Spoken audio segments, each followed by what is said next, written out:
Greetings, everyone. I am Yel Kenneth Ilian, and I will discuss this line of codes. This public CCS103 project will be the constructor method for the class. Ito po siya yung CCS103 project. Then, set resizable false is, siya po yung magdidikta kung mare-resize po natin yung frame. Ito, sample natin. Ito po, pagka-run. Ayan po. Hindi po siya na re-resize. Try po natin gawin itong true.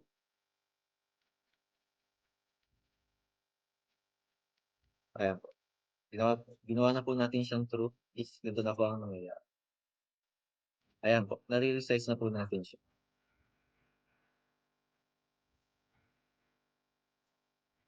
Tapos balik na lang po natin sa false. Then, add window listener is, siya po ay mag-a-add ng line sa window, allowing the program to respond to window events.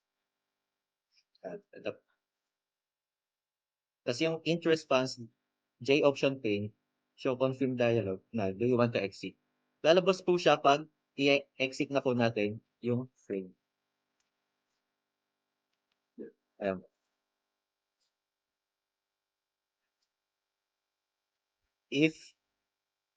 If yes naman po, yung pinindot natin sa option, lalabas po yung dialog na, the program will now close. Ayun po yung ginamit ko kanina. If yung ano naman po ginamit niya, ay pinindot niya yung no, ito po lalabas, yung continue, logging in. Yun lang po. Tapos hindi na po kayo aalis dun sa panel.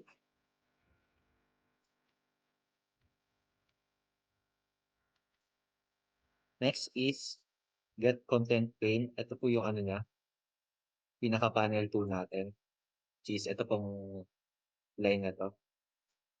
Pinasa loob po ng frame natin.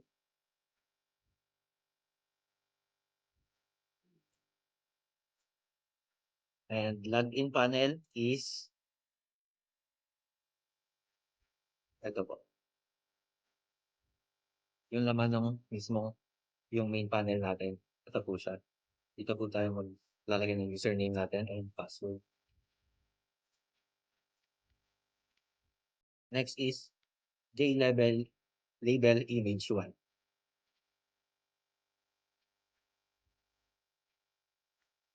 Ito po siya, yung first image natin nasa kanan para lang po mag-fit siya sa panel. And JLabel image 2 is ito po yung logo na ginamit namin as a group. And JLabel image 3. So ito po, yung pangatlo. Tapos yung next po natin is JLabel username is ito po siya. Ayan po.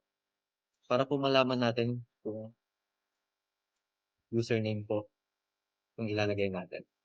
And sa baba naman po natin is JLabel password. Ito po siya. Tapos yung text field naman po natin is ito po. Kung saan po natin ilalagay yung username natin. Sample po, lagay ko po pangalan ko. Yan. Diyan po siya lalabas. Po natin siya itatype. And ganun din po sa password. Ito din po siya.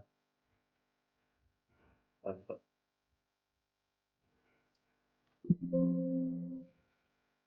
And I will now be presenting po or discussing po this part of the code, which is the login button po. So at first po, we created po a login button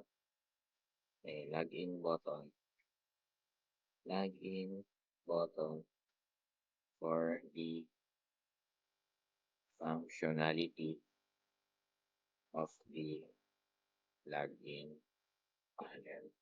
So ayan po. And this is just for the styles po, which is the layout for the folders and cons and fonts po. And as for the next part naman po, or the next one, which is the string username and string password. This will po retrieve the user's input.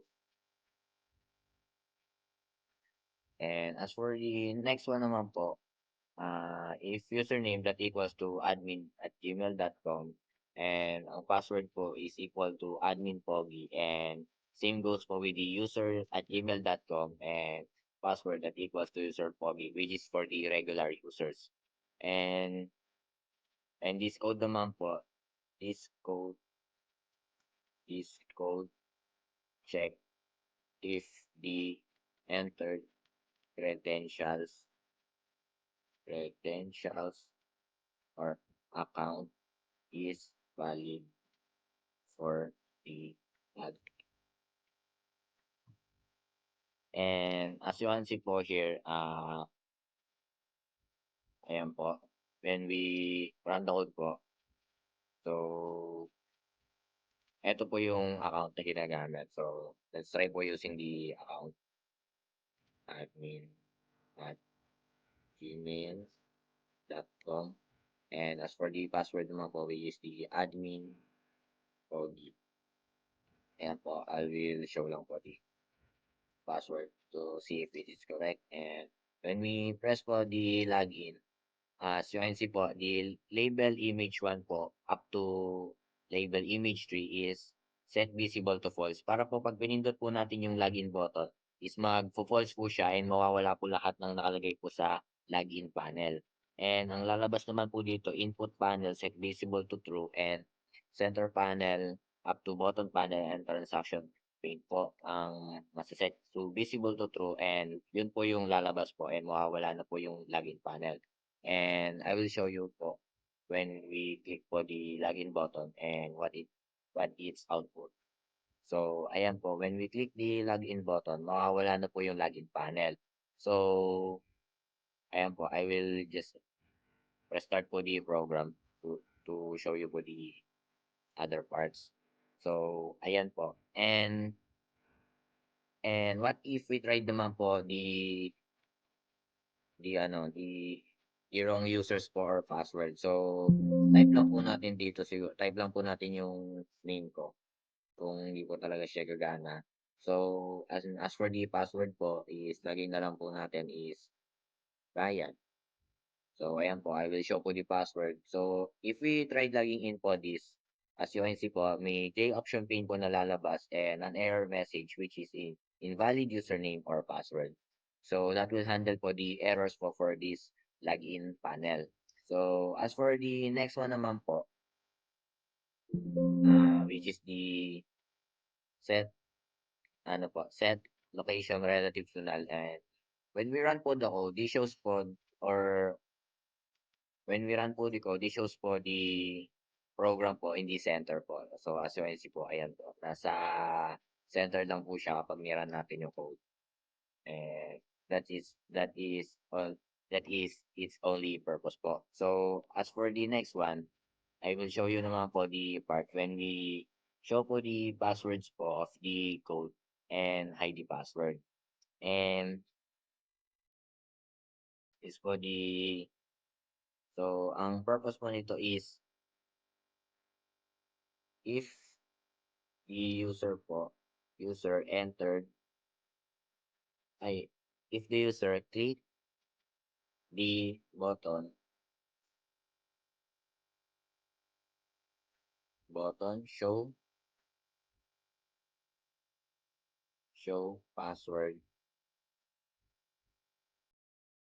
the text will be changed to hide password. And same goes po with the show password. So, ayan po, copy lang po natin. So, but this time naman po, we will change naman po this to show password and hide password. So, that is its purpose po. So, let me demonstrate it po to you. So, let po, mag-enter po tayo ng user at gmail.com, and then user. Okay. So, pag pinindot po natin 'to, ayan po, makikita niyo po yung show password, and kapag pinindot naman po natin 'to, lalabas naman po yung hide password. So, ayan po, vice versa po siya. Ta's magcha-change po sa asterisk kapag hinide, and then kapag sinow naman po, babalik po tayo dun sa tinype nating password. And that's all po for the login panel. And the next presenter po will be Mr. Jerusalem. Greetings everyone, I'm James Andre Jerusalem and I will discussing this part of the code. So this is the code for the setting of the layout, which is ito po. Yung nakikita niyo pong color brown na yan, yung buong layout po na yan. Ito po yan. Ito pong code na to. Nakaset visible to false po yan kasi po, bago po makapag-login yung user, hindi ko po makikita yan. Tapos, yung nakapag-login na po siya, doon na po mag-a-appear tong buong layout na to. Tapos papunta naman po tayo dito sa mga code ng JLabel name, JLabel age, and JLabel gender. Ito po yan. Yan pong name, age, gender. Sa name tsaka po sa age, meron po doon JText field, which is dito po yan, kasama po yan sa code. Ito po. Tsaka ito. Tapos po, sa gender po, wala pong JText field dyan kasi po, ang nandyan po is yung mga radio button, which is male, female, and other. And yun lang po. And with the next presenter will be Mr. Melu. Greetings po. I'm John Reid Melu, and I'm going to discuss this part of our program po. As you can see here po is the LBL courses po, no. This will display po itong courses in our program, which is ito po kung saan nakatutok ang ating cursor. And then the next one is we have the checkbox math, and with the math, and this will display po is itong checkbox, and then yung math po, no. Pag select mo po yan, ayan po yung nagkaka-check. And then we have checkbox science, which is yung nandito po, ayan po. We have po checkbox history, which is ito po sa ating program, no. Ayan po yung ating pinicheck. And so on and so forth. At kung ano po yung nakikita yung checkbox dito sa ating program is ito po yun yung mga naka-display po doon. And then after that po, we have input panel that add LBL name. And yan. Sa program po, no, ito ang nakikita nyo po ang maroon na kulay na yan. Ayan po yung ating input panel. As you can see, we add the LBL name po, no. So, pag in-add po yung LBL name sa ating input panel, as you can see, ito po sa yung tinututok ng ating cursor. Follow up by text name field, which is ito po, LBL age, itong nasa baba ng name, text age field, which is itong TXT field po na to, and LBL gender, which is ito pong gender na nakalagay dito. The next one, we have space for gender.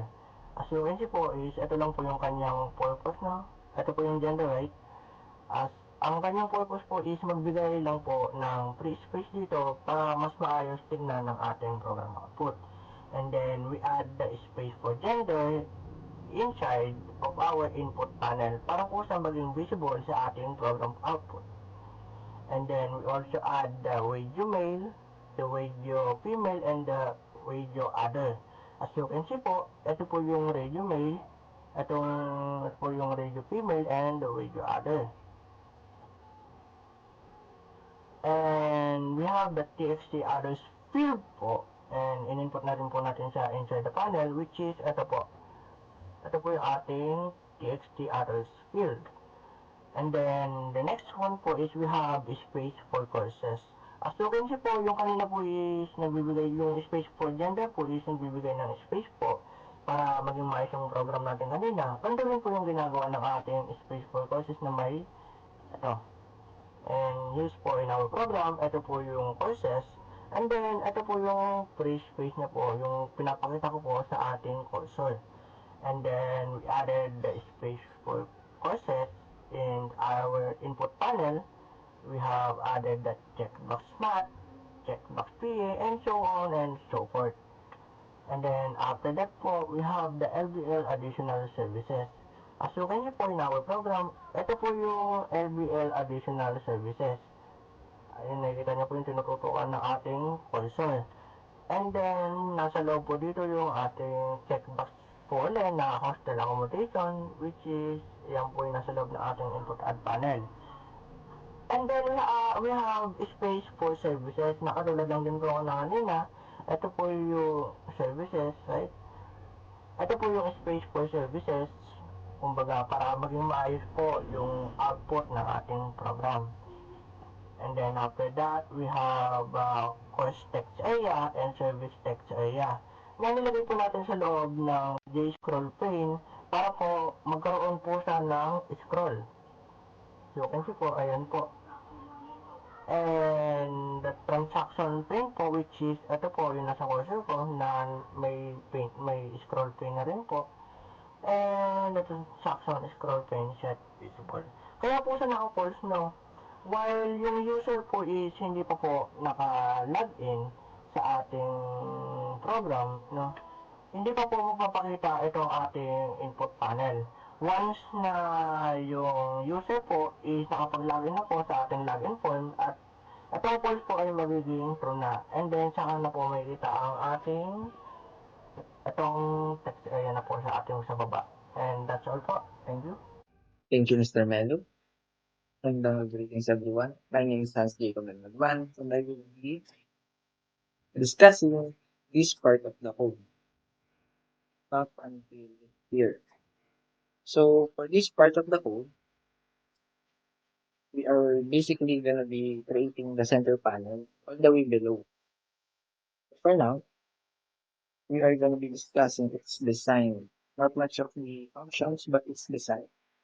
So, for this one, we created a center panel which sits in this part of the code. This middle one, all the way below. For that, we created a label for the selected courses as well as the selected services, which can be seen right here. So for that, I'm gonna create a JLabel for the selected courses. Then we added that to the course scroll pane so that the JLabel sits above the column header view of the scroll pane. Next, we created the JLabel for the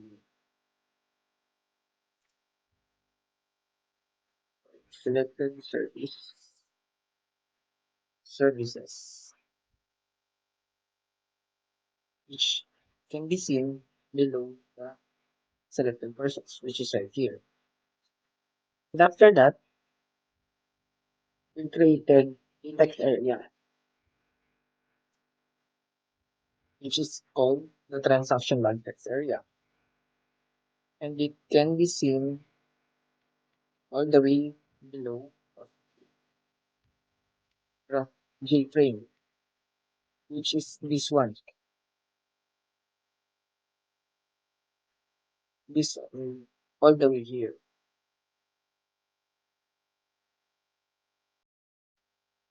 Then we've created another panel for the buttons that we will add to all in the most below of the program or the user interface. We created the button submit, button clear, and the button calculate fee. 1, 2, and 3, which can be seen here, which is the submit, clear, and calculate fee button. For that, we've also added their respective designs and in the below, which is the bottom panel, which I've discussed above. Here, we've indicated that the three buttons will be put in the bottom panel, right here. So that when the outputs are submitted, it's like this, we can see that the inputs are displayed in the text area for the selected courses, selected services, as well as the transaction logs. For that, it will be discussed further. For now, we've only created the design. The, so we're gonna add some comments, which creates the buttons or button panel.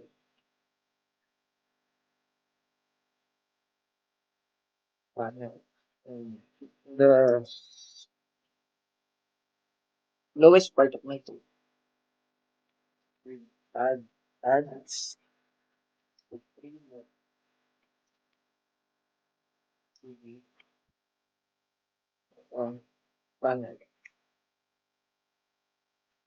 And that will be all. And the next presenter will be further discuss. That will be all. And thank you. Greetings everyone, my name is Jamie Morada. I'm to explain JButton Logout. A name JButton Logout is create with the text logout, adding action listener to logout button. An action listener is added to the button logout, which listens for users to action on the button. Action inform method. Inside the action inform method of the action listener, information that using the option print is displayed, asking the user if they are sure they want to log out like this.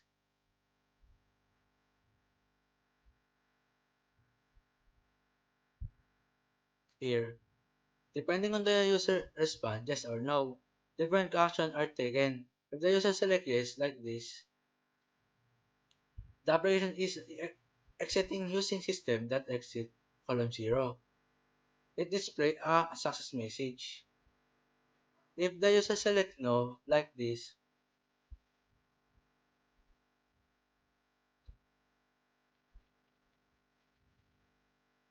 you will see here, like this, a message is displayed indicating that the program will continue. That's all. Thank you. The next person will be Engelbert Polanyawe.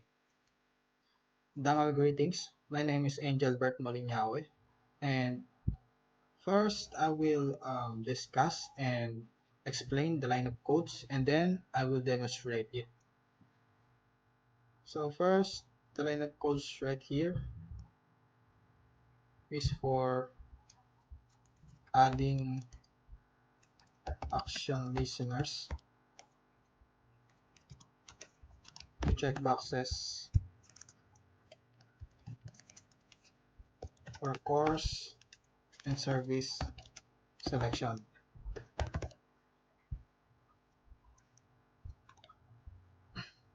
So the checkboxes for courses and service selection are equipped with an action listeners, enabling users to choose their preferences. So each checkboxes corresponds to a specific course or service option. So when a checkbox is clicked, it initiates an action. Various courses such as math, science, history, general development, computer programming, web development, PE, and English, as well as the additional services for hostel accommodation, transportation, basic utilities, and food inventory management. So the checkboxes right here with an action listeners allows the application to respond dynamically to user selection. The next one. So this method, action perform, is for handling actions performed on checkboxes and buttons right here. So this action perform method handles the event in applications.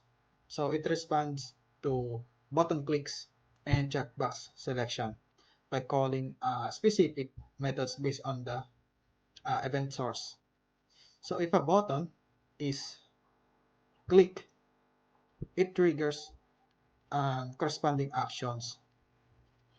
If a checkbox is if a checkbox representing a course or a service is selected, it updates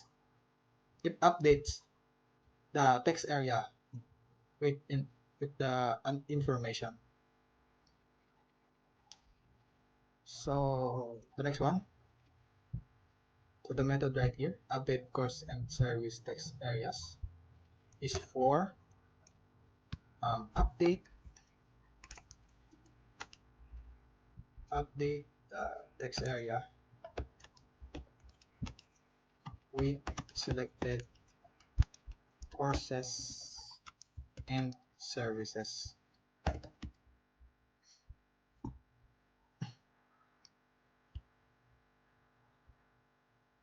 So this one, string builder, is to store the selected courses and services. So this if statement right here is to check if each course is selected and append its name and cost to selected courses.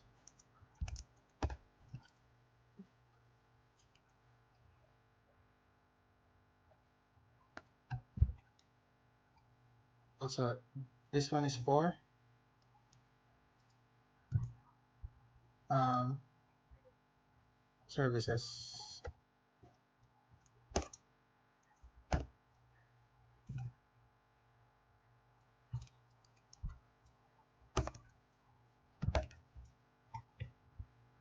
This one. This one right here, the line of codes right here, is for set to text, of course, uh, course text area,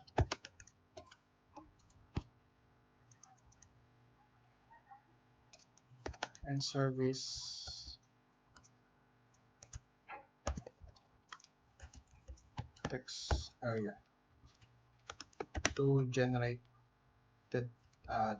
strings to the generated strings.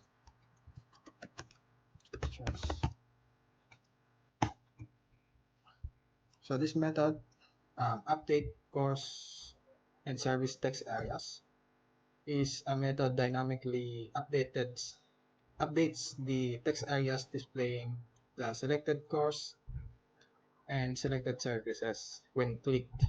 So this process ensures that the interface reflects on the user's selection. So now I will demonstrate the program. So the application right here, as you can see, the courses, checkboxes, math, uh, general development, programming, web development, etc. As well as the additional services right here.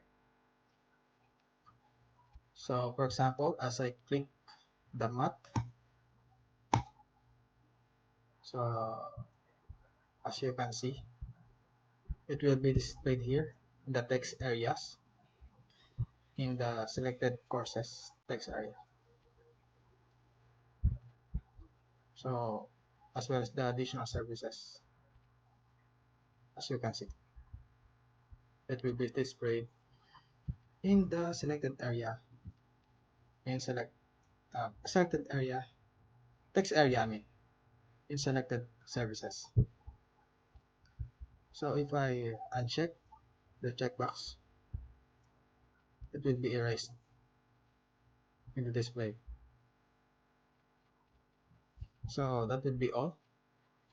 So the next presenter will be Mr. Lucido.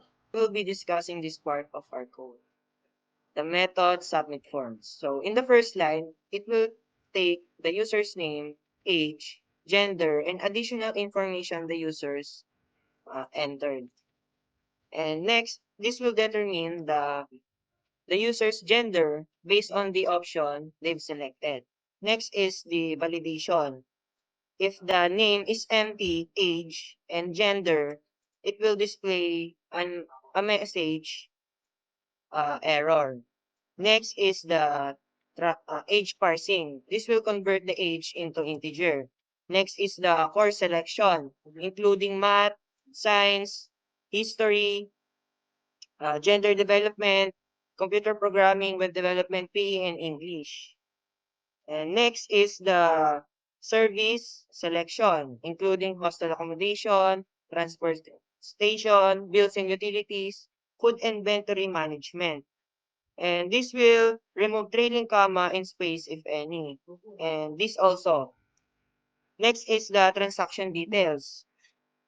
It combines all collected information into a formatted string for logging. Next is the logging. It adds the transaction details to a log for record keeping. And lastly, the exception handling. It catches and handles any errors that occur during the process, such as invalid age input. So let us have a demonstration.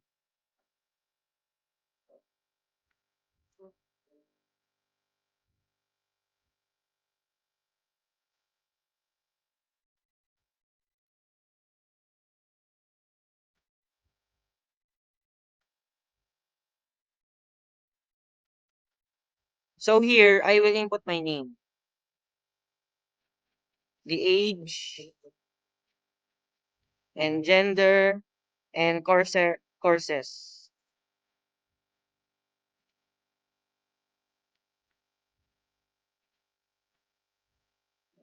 And submit. Yeah. Thank you, and that's all. The next presenter will be Mr. Moncada. Greetings everyone. My name is Aaron Kentin Mukada, and I will explain this part of codes. We create a method that clear user inputs, such as name, age, services, and courses. And I will show you what it is.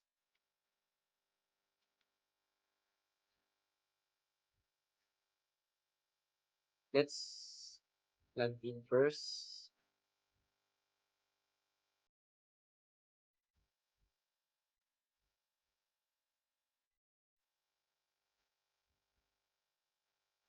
I will type my name, the age, my gender, the courses I will traffic,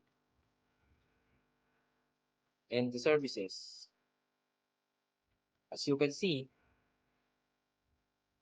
in here, selected courses will show what is value of it and what I've chosen. And also the selected services. If I calculate the fee, it shows a option pay that says a total fee of 3,250. And if I clear it, it clears all of the inputs and the courses and additional services that I chose. So let's proceed in here another method. This method is to calculate fees. That, like I said before, that every courses that I choose have different value, such as math is 250, science 200, etc., etc. And I will show you